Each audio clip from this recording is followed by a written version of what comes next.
Baik, ketemu lagi bersama saya Mr. Mars, The Master of Fisika. Bagi Anda baru ketemu, silakan bergabung. Ingat, belajar fisika itu harus menggunakan konsep yang berbeda. Oleh karena itu konsentrasi ya, biar Anda makin mantap. Yang penting adalah gunakan konsep saya, yaitu otak kanan dan kehidupan sehari-hari. Pertama, kalau berbicara soal termodinamika, maka teman-teman harus menguasai 4 hal penting ya.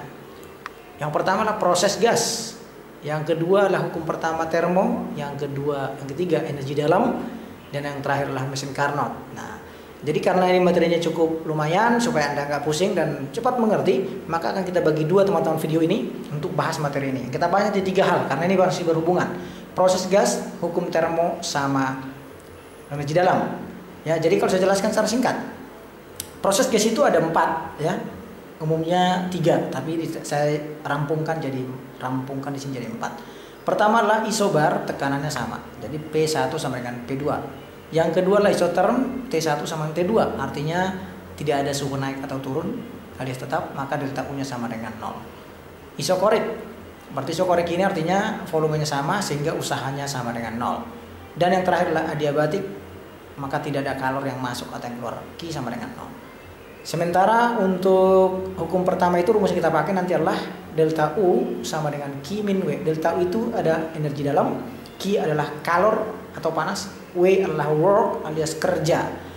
W ada 2, kalau plus berarti gas melakukan usaha ya. Jadi cara mengingatnya adalah ingat otak kanannya, namanya kita melakukan kerja, berarti positif dong ya. Kalau nggak kerja kan gimana gitu ya, jadi negatif. Sementara kalau Q kalor makin bertambah, berarti kita harus melepas panas supaya kita jangan bertambah panas. Nah, itu cara menghafalnya ya. Karena ini menjadi penting nanti dalam mengerjakan soal-soal. Yang terakhir adalah eksekusinya, energi dalam itu delta U. Bisa kita pakai rumus yang bertiga ini berasal dari PV NRT atau NKT. Jadi Anda tinggal tambahkan 3/2-nya ya. Namanya energi dalam delta U, berarti harus pakai delta T, pakai delta V alias NKT ya, atau delta T juga boleh. Baik, satuannya joule. Kita langsung eksekusi soal yang pertama ya. Ini dia teman-teman soal yang pertama ya. Gas ideal bersuhu 27 derajat Celcius, tekanan 2 atm dan volume 4 liter.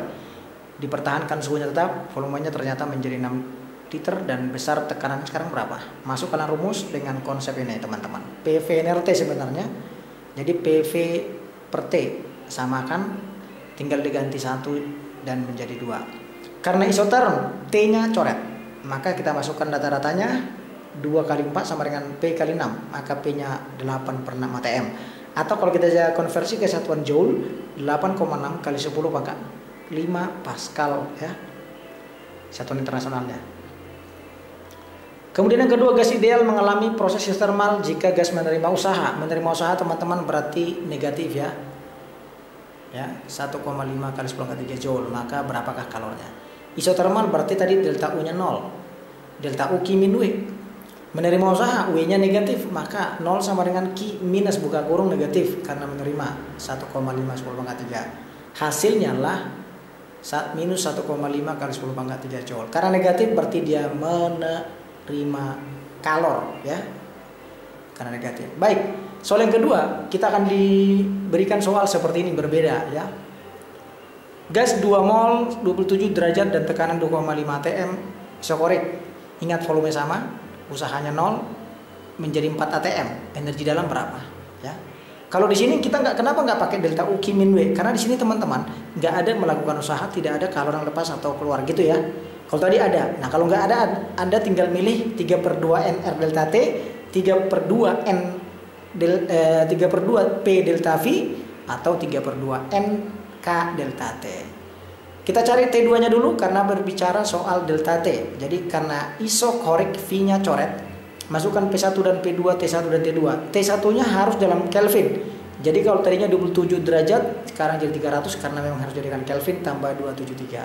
Hasilnya T2 diperoleh adalah 480 Kelvin. Delta U masukkan 3/2 N-nya molnya 2, R-nya 8,31 dan delta T-nya 480 kurang 300. Hasilnya teman-teman kurang lebih 4.487,4 joule ya. Itu dia energi dalam sistemnya. Nah, yang keempat, energi dalam ini bicara soal teori ya, supaya kita terbiasa soal teori juga. Energi dalam sebuah gas ideal akan bertambah jika dimanfaatkan secara adiabatik. Adiabatik tadi adalah tidak ada kalori yang keluar, berarti energi dalamnya akan bertambah ya. Sehingga benar.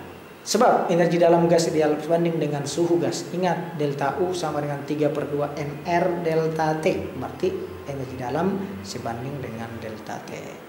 Maka jawabannya pernyataan kedua juga benar dan berhubungan karena sama-sama bahas energi dalam.